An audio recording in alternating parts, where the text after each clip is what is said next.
दुनिया से आप पूछोगे, दुनिया बोलेगी अपने सही वक्त का आप इंतजार करो, आपका सही वक्त आएगा। अब मेहनत आपसे एक ही चीज बोलती है कि अपना समय लाने के लिए आप हर रोज प्रयास करो। दुनिया कहती है जितनी चादर हो उतनी पैर फैलाओ। मैं कहता हूँ मार्केट में तमाम चादरों की दुकानें हैं, सारी चादरें खरीद लाएंगे, पैर बहुत फैलाएंगे। हम सपने अपनी औकात से बड़े देखेंगे, एक दिन हमारी औकात हमारे सपनों से बड़ी हो जाएगी। सर मैंने कुछ नहीं पढ़ा है, मैंने कुछ भी नहीं किया है सर, मैं बहुत खत्म इस बार अपनी जिंदगी एकदम खत्म करके बैठा हूँ। क्या यहाँ से सही हो सकता है? यस। नहीं सर, ये तो इम्पॉसिबल है। Limca book of world record देखा है भाई तुमने? लोगों ने क्या क्या कारनामे किए हैं साहब। सर मैं वो स्पेशल बंदा नहीं हूँ, मैं वैसा नहीं हूँ। It's all about mental game bro, it's all about mental game. सब यहाँ से होता है। एक बार तू अपने आप को बोल मुझे दिन में 9 घंटे पढ़ने पड़ेंगे। 3, 2, 5, 1, 6 और 3, 9। 9 घंटे रोज पढ़ना होगा। अब 9 घंटे सर रोज कैसे पढ़ेंगे? हम तो सर पूरे हफ्ते में 9 घंटे नहीं पढ़ते। अब मैं तुमको बताता हूँ कैसे पढ़ेंगे। मान लेते हैं तुम सुबह उठते हो 8 बजे, हो सकता हो कोई 7 बजे उठता हो सकता हो कोई 10 बजे उठता हो, अपने हिसाब से देखिए। और रात में सोते हो 12 बजे। मैं ये मान के चल रहा हूँ तुम 8 आवर की स्लीप लेते हो, तो अपनी 8 आवर की स्लीप कभी भी बना लेना। 10 बजे सो के 6 बजे उठ जाना, 12 बजे सो के 8 बजे से। बचे हुए दिन को ऐसे 4-4 घंटे के गैप में तोड़ देना। मान लेते हैं तुम 8 बजे उठे तो अगला 4 घंटा 12, फिर 4, फिर 8, फिर 12। अगर तुम 6 बजे उठ रहे हो तो 10, फिर 2, फिर 6, फिर 10। अब ऐसे तुम्हारे पास 1, 2, 3, 4 इंटरवल है। तुम्हें टोटल कितना पढ़ना है बेटा? 9 घंटे। सुबह उठते ही क्या होता है, ब्रश किया, ब्रेकफास्ट किया, थोड़ा सा बॉडी ऐसे फॉर्म में आ रही होती है, तो सुबह उठते 4 घंटे में से सिर्फ 2 घंटे पढ़ना है। अगला जो पहर मिल रहा है उसमें 4 में से 2.5 घंटे, क्योंकि अब आप फ्लो में आ चुके हैं। अब इतना ज्यादा पढ़ लिया, थोड़ा ब्रेक चाहिए। अगले 4 घंटे में सिर्फ 2 घंटे रखा है। लास्ट के 4 घंटे में फिर 2.5 घंटे। इससे ज्यादा पढ़ना मना नहीं, इससे ज्यादा भी आप पढ़ सकते हैं। This is how you are going to study 9 hour every day. और आप सारी चीजें पढ़ सकते हो। आप कहोगे नहीं सर हम रोज सारे सब्जेक्ट नहीं पढ़ेंगे, आपकी मर्जी भाई। 9 घंटे ऐसे पढ़ना है। मैं बोल रहा हूँ इसको एग्जैक्टली फॉलो करना है, गाइडलाइन बता रहा हूँ मैं। सबसे बड़ी मिस्टेक जो हर बच्चा करता है, पढ़ता तो 100% है और रिवीजन 0%। सबसे बड़ी मिस्टेक।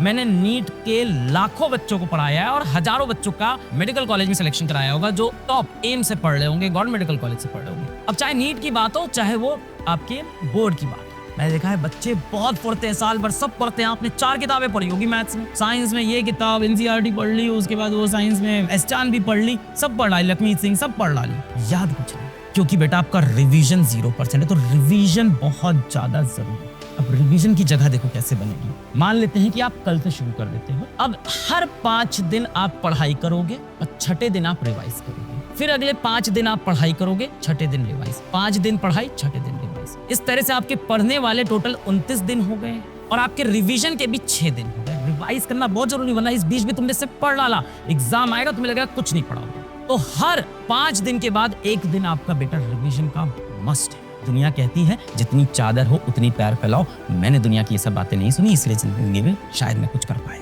मैं कहता हूँ मार्केट में तमाम चादरों की दुकानें हैं, सारी चादरें खरीद लाएंगे और पैर बहुत फैलाएंगे। हम सपने अपनी औकात से बड़े देखेंगे, एक दिन हमारी औकात हमारे सपनों से बड़ी हो जाएगी। जिंदगी में मैंने एक चीज कई बार बोली है, मैं ये करता भी हूँ। ठान लो तो ठान लो, ये हो गया तो हो गया और ये करना है तो करना है। मतलब जिंदगी में ना कई बार कई चीजों को एकदम साइड करना पड़ता है, भले आपको कितनी एफर्ट करे हो। बहुत सी चीजें होती है लाइफ में कि ये भी करना है वो भी करना है। अगर वो नहीं करना है तो उसके बारे में सोचना बंद करो, वरना उसको बेवजह सोचोगे तुम्हारा दिमाग खाएगा, तुम्हारी इफिशिएंसी खाएगा, आज का पूरा दिन अगले 2-3 दिन खा जाएगा। तुम्हें उस चीज से मतलब नहीं है, वो तुम्हारे लिए भी इंपॉर्टेंट नहीं है। मैं बताऊं अगर तुम सच में बहुत ही सीरियस, बहुत ही डेडिकेटेड हो। ऐसा नहीं कि बच्चों आपके पास टाइम कम है, बात यह है कि आप उस टाइम का सही से इस्तेमाल नहीं करते हो, उस टाइम की आप वैल्यू ही नहीं समझते। समय की वैल्यू हमेशा तब समझ में आती है जब वो समय निकल जाता है। बहुत से बच्चे ऐसे होते हैं, कहते हैं कि अपना टाइम आएगा, अपना टाइम आएगा, अपना टाइम आएगा। कैसे आएगा? कौन लेके आएगा? आप ही लेके आओगे। आपको लगता है कि मेरा वक्त आ जाएगा, कैसे आ जाएगा वो वक्त? वो आपको खुद लाना पड़ेगा बेटा। इसी वक्त की आप कदर नहीं करते हो और यही कारण है कि बाद में आप बोलते हो कि टाइम मैनेजमेंट मेरे लिए बहुत बड़ा इशू है। समय है आपके पास, समय का सही से आप उपयोग नहीं करते। बच्चों से पूछो ना कि चीजें कैसे सही होगी, वो बोलते हैं अपना टाइम आएगा सर, अपना समय आएगा, अपना वक्त आएगा। कैसे आएगा अपना वक्त?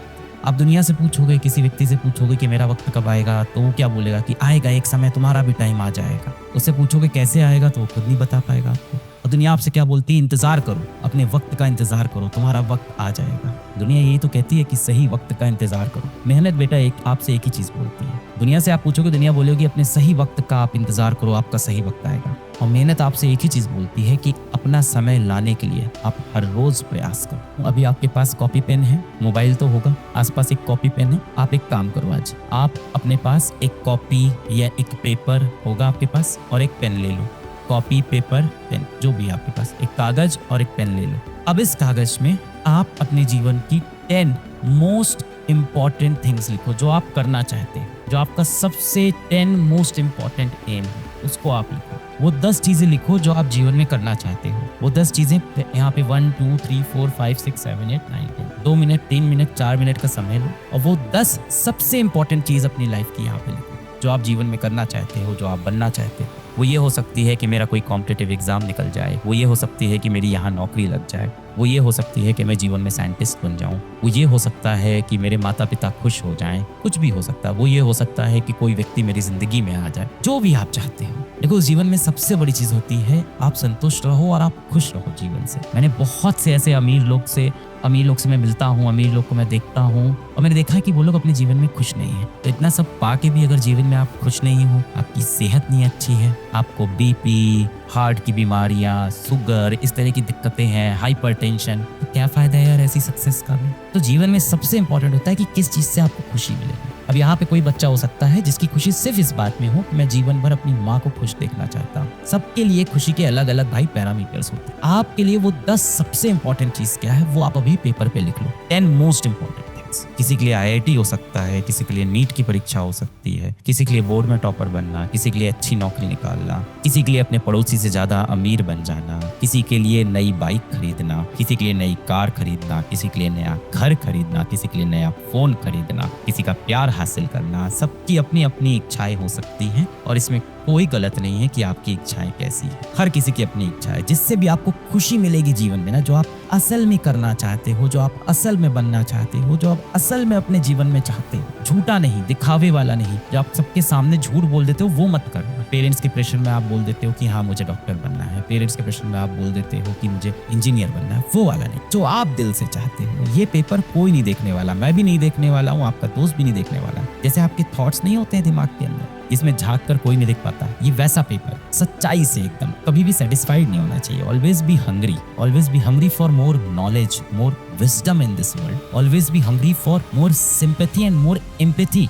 Toward those people who have not achieved that much financial success in life. That is the end of all debate. खुश रहेंगे, तंदुरुस्त रहेंगे, मानसिक रूप से, शारीरिक रूप से तंदुरुस्त रहें, खुश रहें, माँ बाप से प्यार मोहब्बत बनी रहे। ये छोटी सी जिंदगी है। फंस जाते हैं हम लोग नकली दुनिया के चक्कर में। मार्केट में तमाम चादरों की दुकानें हैं, सारी चादरें खरीद लाएंगे और प्यार बहुत मिला।